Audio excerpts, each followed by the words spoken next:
Hey everyone, it's Jen here, and you know what? Based on all the comments and the shares and the likes of the picture that I posted of me and Pete Carroll before the game on Sunday against the 49ers, I thought I might offer a little bit of insight into that photo and what happens every week before the game.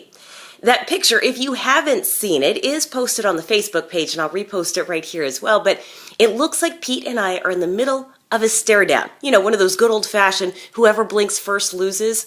Well, I can assure you that's not what we were doing. In fact, I bet you we were just trying really hard to hear each other because the 12th man was crazy on Sunday. But you know, here's something that I learned from Pete earlier in the season when doing those interviews. You'll notice that this interview happens right after the national anthem. You can tell because I don't have my hat back on and my hair is all matted down, and it was raining. So didn't have time to put my hat back on. And right after the anthem, the teams are only a couple minutes away from taking the field to kick off.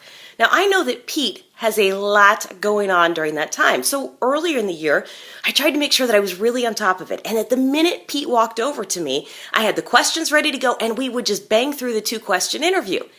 And then Pete started giving me a hard time. And during the week, he would say, Jen, you know, there's so much going on right before the game. Are you enjoying the moment? You just fire right into that interview, and I feel like maybe you're not taking in all the excitement around you. And here I thought I was just being courteous and getting Pete in and out of that interview.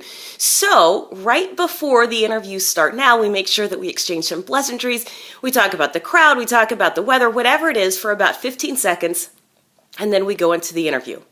The other thing that I want you to know about this interview is Pete is always attentive and answers the questions.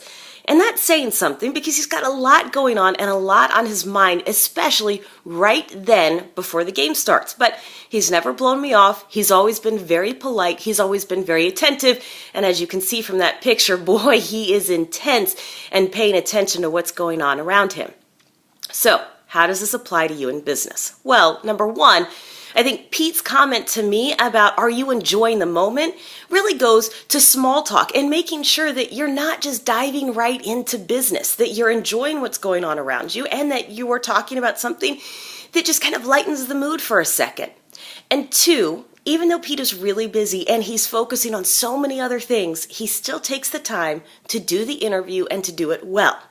And you know, I'm going to say that my interview with Pete before the game was probably just as long as Jim Harbaugh, the San Francisco 49ers head coach, probably just as long as his interview after the game, which lasted about 1 minute and 20 seconds.